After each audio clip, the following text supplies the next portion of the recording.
Baik, assalamualaikum warahmatullahi wabarakatuh, teman-teman semua. Mohon maaf, kamera saya agak gelap ya. Kita akan masuk ke digitasi titik, poin, dan garis.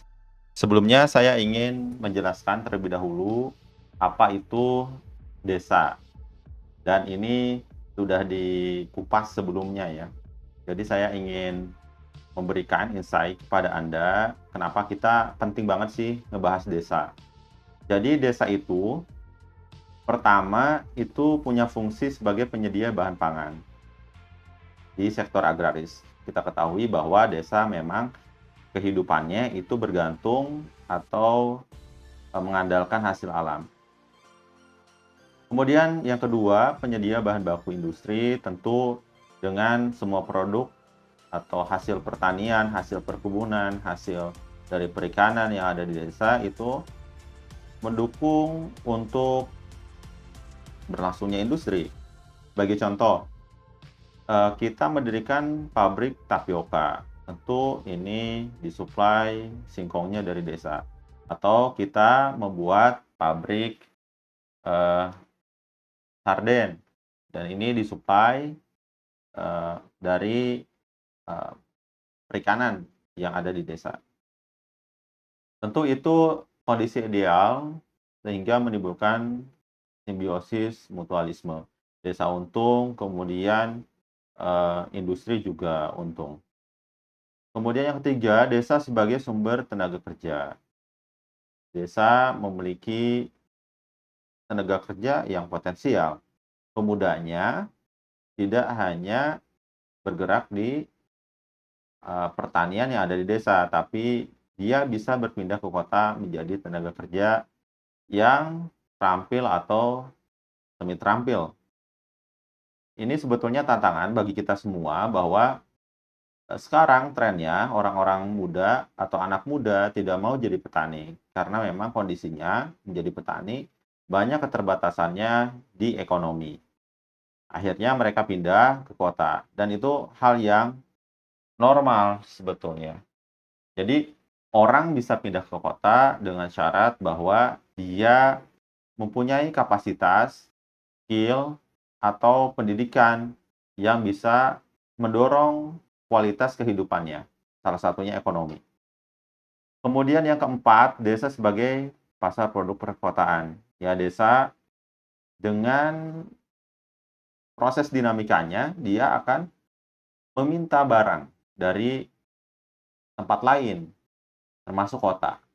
Barang yang tidak ada di desa tentu diminta ya. Jadi ada supply dari kota. Misalnya produk dari teknologi, HP, ya handphone, kemudian alat-alat elektronik, kemudian eh, perkakas yang ada di dapur, kompor itu tentu dari produk-produk kota yang ditransfer ke desa. Jadi saling berkaitan. Kemudian pengembangan potensi ekonomi lokal. Nah, sebetulnya ini yang paling bagus ya, karena pemerintah sekarang juga mendorong adanya koperasi merah putih. Cuman yang menjadi fokus apakah itu di desa atau juga di kota? Ataukah koperasi itu bersaing dengan yang lain? Contoh bersaing dengan Alfamart, Indomart, atau retail yang lain. Ini menjadi hal yang harus dicermati ya, karena ketika membuat kebijakan tentu harus ada manfaatnya bagi masyarakat, khususnya masyarakat menengah ke bawah. Karena itu yang harus ditopang secara ekonomi, ataupun masyarakat yang bawah itu bisa berpindah ke masyarakat kelas menengah, dan masyarakat kelas menengah bisa berpindah ke masyarakat kelas atas. Jadi itu ya, di desa tentu kehidupannya homogen dan sesuai dengan corak alamnya. Kalau di pantai ya jadi nelayan, kalau di pegunungan ya dia fokusnya ke kebun sayuran, kalaupun di daerah panas dia fokus ke perkebunan atau pertanian sawah. Nah, pada kesempatan ini kita akan melihat ini peta RBI, peta rupa bumi Indonesia yang sudah Anda download dan sudah Anda tentukan desanya. Di sini saya menentukan desa ini, Kandawati. Ya. Di sini ada garis batas. Pertama, garis batas itu ada garis batas provinsi, kota, atau kabupaten, kecamatan, dan desa. Nah, Anda harus cermat. Kenapa? Karena di sini, ya mohon maaf. Nah, kita lihat bahwa di peta RBI yang kita punya dan Anda sudah download dan tentukan desanya, Anda di sini pilih desa yang Anda ini ya, inginkan. Saya kasih bebas. Saya memilih di sini desa Kandawati.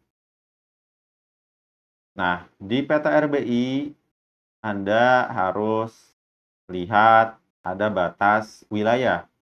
Batas wilayah kita lihat di legenda itu ada sini ya. Ada provinsi yang titiknya 1, kemudian batas kabupaten, titiknya 2, kemudian batas kecamatan, titiknya 3, dan batas desa atau kelurahan, titiknya 4. Nah, kita mencari desa atau kelurahan, maka cari titik 4. Di sini saya titik Kandawati 4 ya.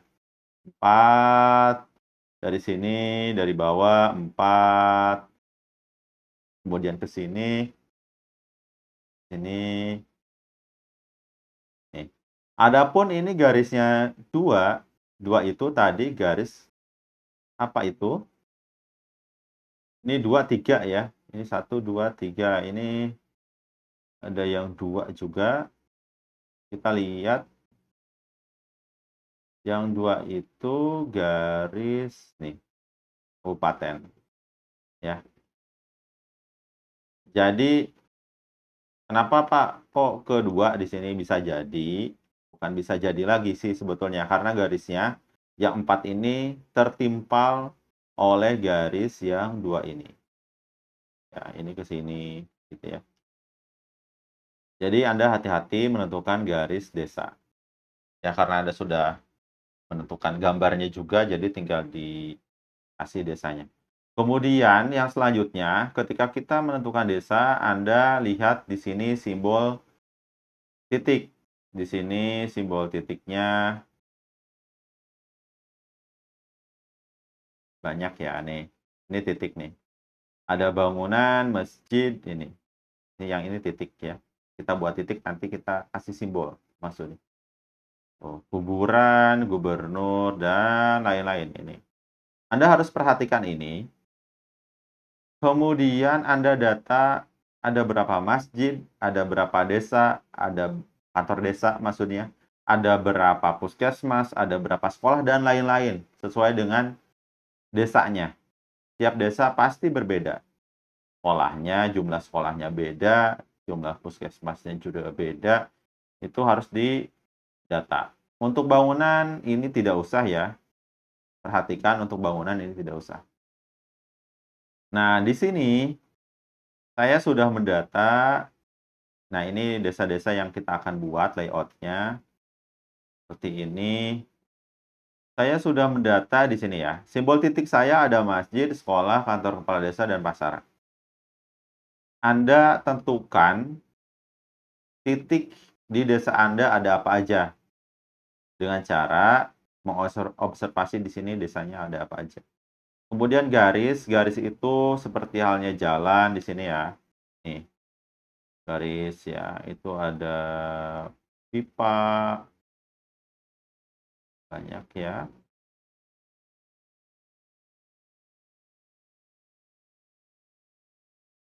Jalan, sungai, ya coba kalau kita lihat di sini, yang garis nih, di bawah ya. Nih ada jalan, jalan layang, arteri, kolektor, lokal lain, setapak. Ini garis. Jadi Anda tentukan nanti gambar garisnya. Ya, garis itu apakah sungai, apakah jalan, ataupun yang lainnya. Kalau desanya nggak ada sungai, jangan dipaksakan ada sungai. Nah, jadi Anda data dulu simbol garis di sini ada apa aja. Kemudian simbol area, poligon. Ini Anda juga data, kalau saya di sini ada pemukiman, ada sawah tada hujan, ada kebun atau perkebunan. Tiap desa ingat berbeda-beda. Jadi, nggak mungkin desa Anda itu sama dengan saya. Ya, bisa jadi sawah di sana, sawah irigasi, di sana ada kebun sawit, ya, ada danau dan lain-lain. Ya, tergantung desa Anda. Jadi, ini sesuai dengan desa Anda. Jadi Anda data dulu seperti ini, setelah itu kita bisa menentukan eh, digitasi, titik kita harus buat berapa, kemudian garis kita harus buat berapa, dan area harus kita buat berapa. Tuh ya, nanti outputnya kita akan analisis ini sebetulnya masjidnya cukup nggak, gitu. Sekolahnya cukup nggak, kemudian jalannya itu berapa panjangnya ya, kemudian areanya itu berapa hektar atau meter persegi ya. Dan itu sangat penting banget untuk nanti Anda melakukan analisis kewilayahan ataupun membuat kebijakan di masa depan jika Anda terlibat di masyarakat. Baik, terima kasih untuk pengantar saya sampai di sini. Kita akan masuk praktikum membuat data titik, garis, dan poligon. Assalamualaikum warahmatullahi wabarakatuh.